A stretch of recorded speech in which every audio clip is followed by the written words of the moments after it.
You have been working with the Muslim community for a long time. How is the Muslim character shaping in the liberal society which we have in the United Kingdom? I think this is all full of contradiction.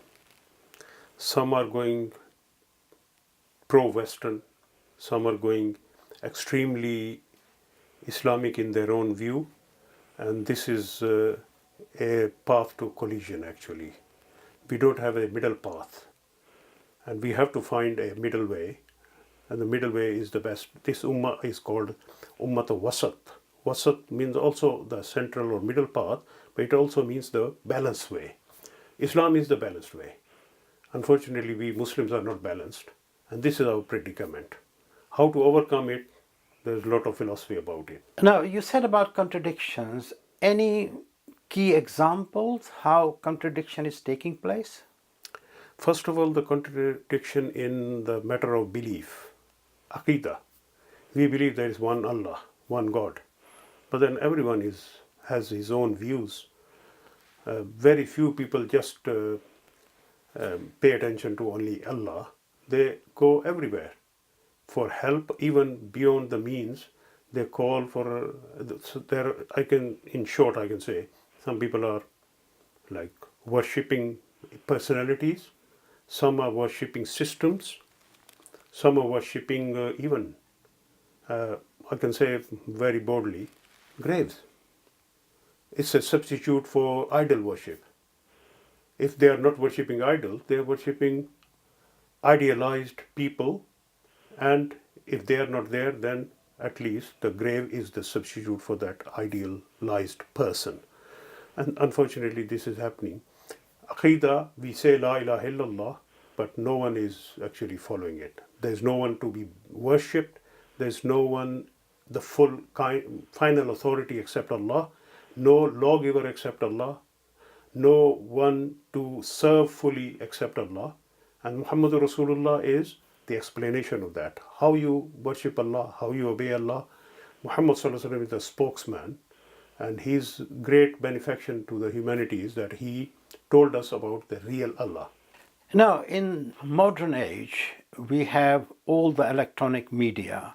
There is tremendous research, resources about Islam, what Muslims should be doing.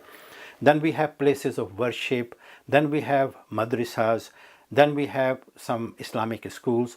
Now, despite all that, why contradiction? Why people are not doing what they are required to do? I think we don't study Quran. That's the first thing. And Quran can be only understood through the life of the Prophet Muhammad Sallallahu Alaihi Wasallam. We are not studying that. We follow our own sect, our own maslak, our own school of thought. And if you see just all the channels, say TV channels, they belong to one sect or another. Everyone is set up his own sect, one's own sect, and they are propagating Islam through the lenses of that sect.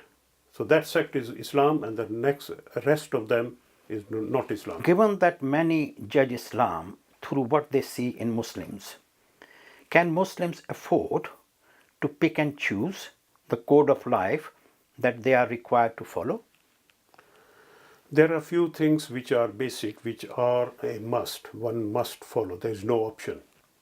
And these are matters of aqidah and matter of faraids, the compulsory things, which one has no option. Say, to leave 5-time daily prayer, there is no option. You have to do the 5-time daily prayer. Leave zakat, no, there is no option. Sayyidina Abu Bakr as-Siddiq radiallahu anhu, he declared war on the people who refuse zakat. So these are the basics. But then there are how to dress. There are basic outline, you can say, which should cover the satr, the parts of the body which are to be covered, must be covered. That's the fard, satr. For the man, it's between navel and knee, and for the women, apart from face and hands, the rest of the body. That's the fard. So a dress of Muslim must be like covering yourself and covering your personality. And Muslims are clearly, if they study Quran and Sunnah, again, these basics are there. But we are bickering about minor things. This is what we call furu'at, the branches.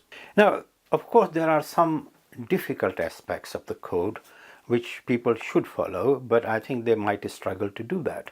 But then there are simple things like the physical manifestation in terms of the dress, in terms of speaking, in terms of behaving in public. But people feel quite free to do things like appearing on the Facebook, putting nice pictures there, doing some kind of activities which get them popularity. So why people don't do what they are expected to do? First of all, they should know what Islam says about that. Some people are Muslim, born Muslims. They don't know Islam. So we Muslims should know Islam first before the non-Muslims are told about Islam. Because non-Muslims learn Islam from us. They don't learn directly from Quran and Sunnah. Of course, there are who go and study Quran and Sunnah. They find it fantastic. They say, well, this Islam is very good. When they come to the Muslim population, the masses, they say, if these are Muslims, then Islam is not good. So we are giving a bad picture to Islam. We are, in a way, obstacle in the way of spreading of Islam. So this is the problem. And as regards this code of conduct for dress and others, these ladies and these men should know what Islam says. Quran in Surah Nur in Quran, it is very explicit about your dress. How should you cover? Especially for ladies, there is this word khimar. This is what we call nowadays hijab or dupatta or the head covering. This is called khimar. Allah subhanahu wa ta'ala says, وَلْيَضْرِبْنَ بِخُمُرِهِنَّ عَلَى يُجُوبِهِنَّ. These ladies should put their khimar, their head cover, on their chests to cover their top front part. So this is really a requirement of the Quran. If Muslims know that this is there, then they cannot, go against it. I've heard some people, they say, we don't believe in hijab at all. Well, why don't you believe? If you are a Muslim, you believe in Quran, there is hijab in Quran. And hijab in Quran started from the family of the Holy Prophet Muhammad sallallahu alaihi wasallam. There is Surah Ahzab, Ya ayyuhan nabiyyu, qul li azwajika wa banatika wa nisa'il mu'minina yudnina alayhinna min jalabibihinna. Jilbab was there. Jilbab was a outer garment, upper cloth, you can say, apart from their normal dress. The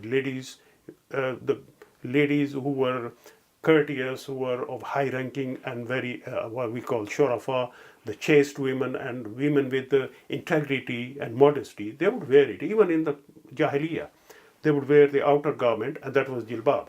But Allah subhanahu wa ta'ala says that you should do the yudnina alayna, make it closer. That jilbab is there, but it covers only the head. No, you bring it as close as possible to cover as much of your face if possible. Is individualism acceptable in healthy Muslim community?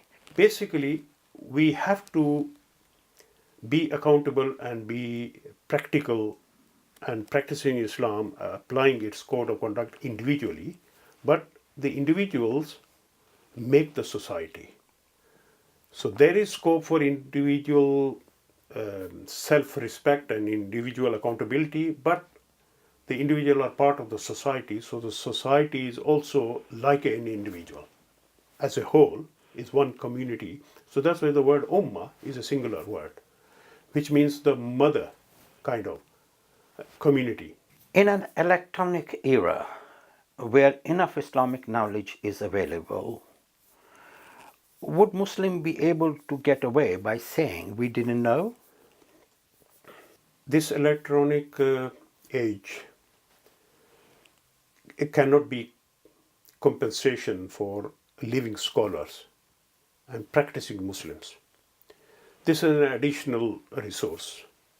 Unfortunately, what we think is, if we want to know any injunction of Islam, we go to Google, we go to this. So we don't have to rely on Qazi Google, Imam Facebook, or Mufti Twitter. No, we have to study books ourselves, plus go to the living ulama, scholars, and ask them the questions, and then do research and you can say, interrogate them, tell them what's the reason, what's the dalil behind it. And most of the Muslims, they don't do this. Given the fact that we have institutions like we have mosques and we have madrasas, how can we develop a better Muslim community? Islam starts from home, actually. There's a hadith, the Holy Prophet ﷺ said that every human being has been created, has been born in fitrah. Then his parents make him this religion or that religion. So the first influence is, of course, parent. And I always stress that the mother and the father, these are your first imam, first mufti, first qadi, first teacher. Learn Islam from them. But if they don't know Islam, who will teach them?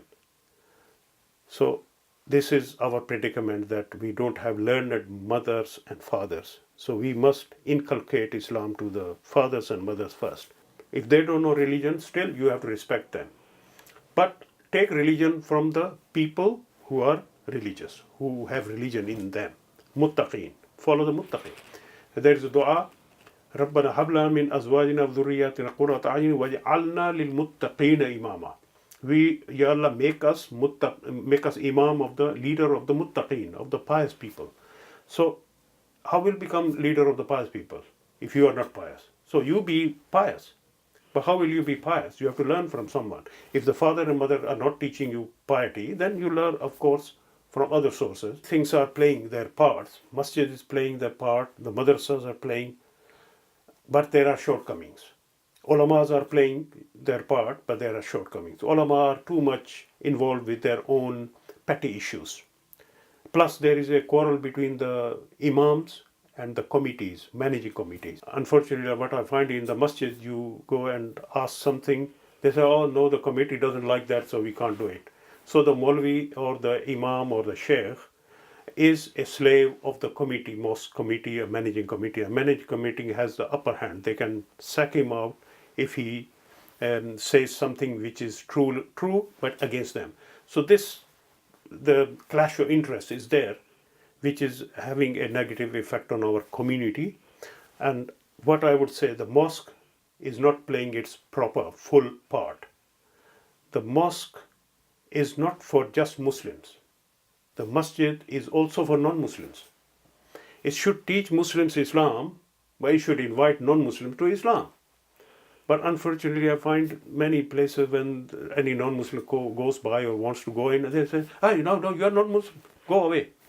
This is not Islam. The Holy Prophet ﷺ, how he won all the Arabia, he invited them to Islam. He would even invite the kuffar into Islam, the non-Muslim into masjid, give them Islam, show them our prayer and our way of living and our worship, and they will become Muslim. But we are not. We are perhaps trapped in our cocoon. We think our Islam is for us, for not others. So we are like trying the whole of our life to survive in Islam and not to share it, Islam. So Islam is not just to benefit yourself, but to share it with the world.